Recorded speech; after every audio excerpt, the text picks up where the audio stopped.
welcome to Hashimoto's Unfiltered, real talk, real solutions. The podcast where we cut through the noise and get straight to the heart of living with Hashimoto's. My name is Dr. Ray Benedetto, your host, and I'm here to share my expertise, personal insights, and from time to time, conversations with incredible guests to help you take control of your health.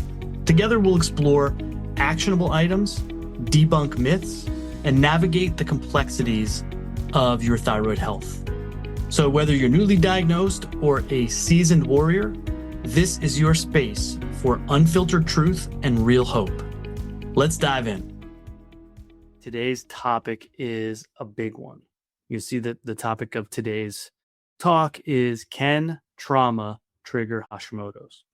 I've said this before, but one of the ways that I choose what I'm going to teach on, like weekly with these talks, is what I'm having a lot of conversations on, right? So consultations I'm having, like I just mentioned, I'm consulting with people all week. Conversations I'm having with my patients and clients, emails that I'm getting, private messaging that I'm getting, things that people are posting in my private communities and my social platforms, my private groups, questions that people are asking me all the time. And this one I get a lot. I've never really touched on it in depth before, so we're going to do it today. And it's actually a question I've been getting a lot this past week, which is why I wanted to touch on it. And it's about trauma. It's about previous trauma and its contribution to the development of an autoimmune condition or the development of Hashimoto's. When we talk about trauma, people always think psychological or emotional. We need to think of all traumas, right? Yes, those are gigantic. Those are huge. We also need to think of physical traumas. Now, that could be abuse, but that could also be things like car accidents or work injuries, or I fell off a ladder, those kinds of things. And chemical traumas, right? Our environment, our toxins, things like that, traumas to our body from the outside, whether that be physical, emotional, spiritual, psychological, or chemical, right? Toxic. We need to think about all of those. So let's do a deep dive on those today. Now, as most of you who have listened to me before, I always like to start these off with a couple of thought-provoking questions for our discussion. And then I'll lead into a little bit of teaching, and hopefully these questions do provoke some thought that we can discuss when we're done. All right. Number one, how many of you listening right now feel like you are vibrating inside, even when you're sitting still? Right? That's a question. Something that someone tells me a lot is this inward trembling or this inward vibration, even when they're not moving. Right? That is your nervous system stuck in survival mode. We're going to touch on that today. Number two, if your thyroid could speak, right? If your thyroid could talk to you, what boundary do you think it would be trying to set for you right now? Right? Your thyroid would be like, whoa, stop right there. Boom. Put up that boundary. This is the kicker, this last one here, because again, we're going to touch on some of these things. And these are deep conversations that I have with my patients all day, every day. And it's something that we must discuss. Those of you tell me, someone who comes to me, like step one in working up a Hashimoto's case is a deep dive. We do super comprehensive histories, health histories, and a timeline. I tell people, I'm like, look, we're going to do a timeline. You need to, which is going to today's conversation make a lot of sense as well. It's like, give me the timeline. Give me your whole life if you need to, right? Go back to childhood if you need to. And we need to talk about some of these traumas for sure. But here's the big question today. Think back. Is there something that happened in your life 1 to 2 years, maybe even longer, before you were officially diagnosed? It's usually longer than 1 to 2 years, honestly. It's usually more like decades or a lifetime ago. But is there something that happened in your life years before you were actually officially diagnosed? So was there a storm basically brewing before it flared up? Think about some of those as we go through today. Number one, and those of you, again, who've listened to me before, I'd like to talk about the science behind the things that we're going to talk about. I have 4 points. I always usually have 4 points that I want to discuss. And again, here's really the why I want to talk about today is the immune system and the nervous system is kind of what we're talking about here, right? Is the interface between the immune system and the nervous system. They're not separate. You can't separate the two. Right? We call it the neuroimmune or the neuroendocrine system. They're all intertwined. They speak the exact same biochemical language in your body. So when a person experiences some kind of trauma. Sometimes it's prolonged, sometimes it's chronic, sometimes it's acute, or what are known as adverse childhood experiences, or ACEs. It doesn't have to be in childhood, but it happens a lot of times in childhood. It can be in adulthood. The nervous system gets stuck in high alert, right? It gets stuck in this high alert state. And in this state, when you're stuck in this state, your immune system becomes hyper vigilant. So it's stimulating your immune system to stay hyper vigilant, on guard all the time, which then can lead you to be more prone to your immune system attacking your own tissue, right? That's the foundation of autoimmune disease. So this isn't all in your head. It's a cellular adaptation to an unsafe environment, right? It's your body's response to either a real unsafe environment, or maybe after we've been removed from that unsafe environment, it's locked into your nervous system as we're perceived to still be in that unsafe environment.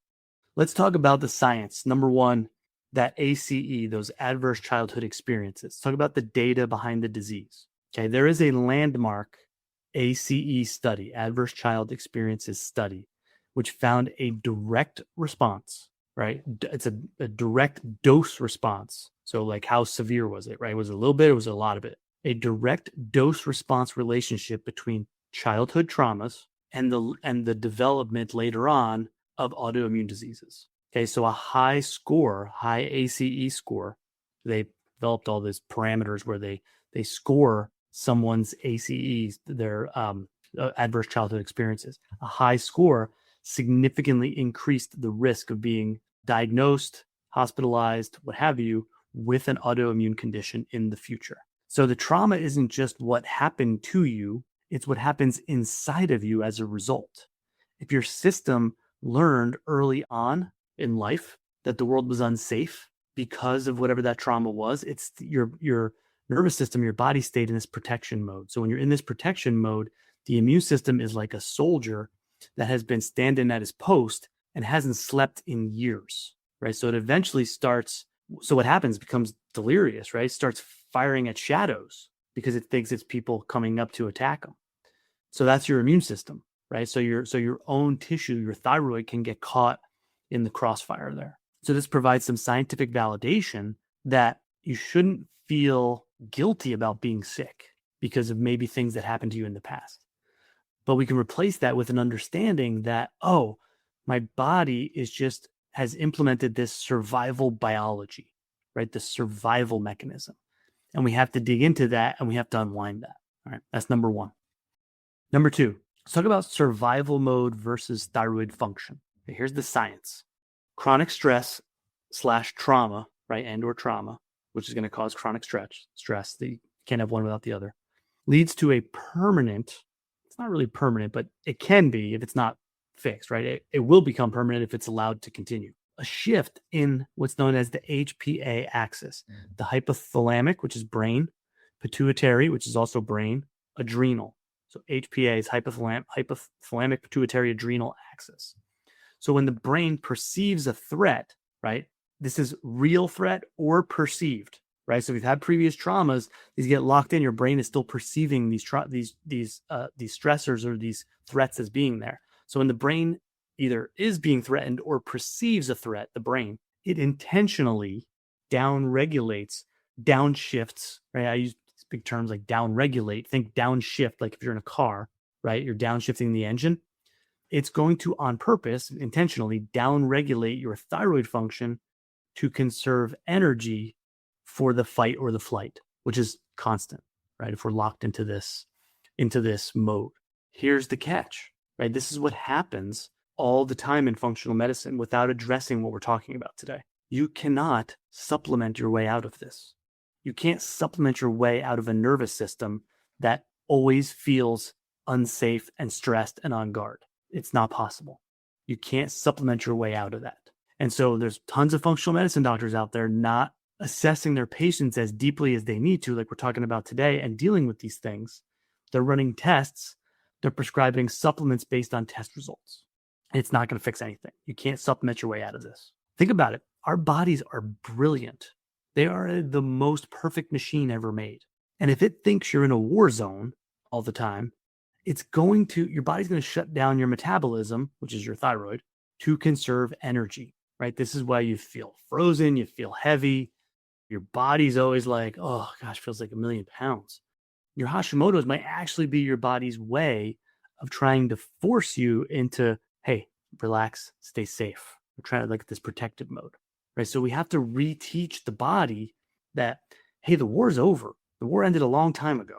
So we don't always also want to think of, everyone always gets upset. And I get it. Nobody wants a diagnosis of an autoimmune condition, but this can help us kind of reframe that the Hashimoto's is not necessarily the enemy, but as the protector, which is like, hey, something's wrong here. We need to fix this. Number 3, let's talk about somatic experience. That's somatic means body, right? What your body is experiencing and what you're experiencing inside of your body, right? This goes beyond things like talk therapy or counseling. I'm not saying those things don't have value. We're trying to talk about from a biological, physiological place here. We need those things as well, unfortunately. Fortunately, but unfortunately, if we've been through these traumas, right? We need counseling many times in therapy as well. I'm no different. I'm not immune to this myself. So here's the science. Trauma is stored in your primitive brain, right? Not your more advanced brain, the cortex of your brain. These traumas are stored in your reptile brain, right? Your very primitive brain, and in your body's tissues, right? In your core, not just in your like logical thinking brain, your cortical brain. We talk about primitive brain and like new brain, like neo brain and paleo brain. So this is why thinking about it isn't always enough to lower your thyroid antibodies. Like you can't meditate your thyroid antibodies to go down. We need somatic, we need a body-based plan to signal safety to the immune system. And again, many of you have heard me speak of that over and over and over again. So then we can use the physiology and the biology by decreasing inflammation, by calming someone's immune system down, by dealing with their adrenal system, by fixing their gut, those kinds of things. We can use that as a gateway into calming your immune system down and telling it, okay, now we're safe. You can't think your way or wish your way or meditate your way out of an autoimmune flare. We have to feel our way out of it. Right? We have to use somatic tools, breath work, exercise, weighted blankets, meditation. We can use those things to send nonverbal signals to your immune cells that they can finally stand down. Like soldier, you're good. You stood at that post for long enough. You can stand down. So healing the mind, healing the brain is a biological requirement for healing the thyroid. Again, this requires healing that is more than just a pill or a diet. It requires nervous system regulation, nervous system recalibration. 4th point for today, and then we're going to get to Q&A. Hope you guys are finding this valuable today. Hope you're taking some notes. And if not, you can watch the replay, take some notes. 4th and final point for today, and I call this the good girl or good guy syndrome and autoimmunity, right? The good person syndrome. Here's the science. There's a common personality pattern in autoimmune patients. I've seen this in practice. It has shown up in chronic illness in general, to be honest with you, in the literature. It's a common personality pattern or personality trait. We'll keep this real for autoimmune patients, and that is a chronic people pleasing. They like to please everybody else, right? Like we're people pleasing, suppressing anger, suppressing themselves, and putting other needs first. It's this chronic self-suppression that's a form of internal stress that correlates with the immune dysregulation, right? Again, something that I go with my patients all the time. Self-care is not an option anymore. It's not optional. Self-care is not optional. It is a requirement. You must take care of yourself. If you can't take care of yourself, how can you take care of others? Self-care is not a luxury. It's not a spa day. It's not those things. It is essential that self-care be implemented early on and often and forever in order to heal from Hashimoto's. So in a functional medicine model, in a functional world, we see this pattern. Many of my Hashimoto's folks are the helpers of the world who have spent a lifetime suppressing their own needs and their own voice. So if you aren't allowed to express your boundaries, your immune system is going to start expressing them for you by attacking itself. Finding your voice, finding that self-care and taking care of yourself is literally part of the clinical protocol. I hope that makes sense. Okay. I thought today's topic was a super powerful one that we needed to discuss. I've never gone into this depth about it. It needs to be talked about. I talk about it daily with my patients, but I've never done it like this in a public forum, if you will, or like on my weekly Q&As. So I thought it important to get it out there. You can watch it live. It lives for all of eternity now on a recording. So hopefully it will help more people. I want to thank you for tuning in to Hashimoto's Unfiltered, Real Talk, Real Solutions. Again, my name is Dr. Ray Benedetto, and I hope today's episode helped to give you the tools and the insights you need to take another step forward on your Hashimoto's journey. Don't forget to subscribe, leave a review, and share this episode if you think someone could benefit. You can also connect with me on Facebook at Dr. Ray Benedetto and on my website, drraybenedetto.com, for more resources and updates. Until next time, remember, you're not alone and real solutions are always within reach. Take care and be well.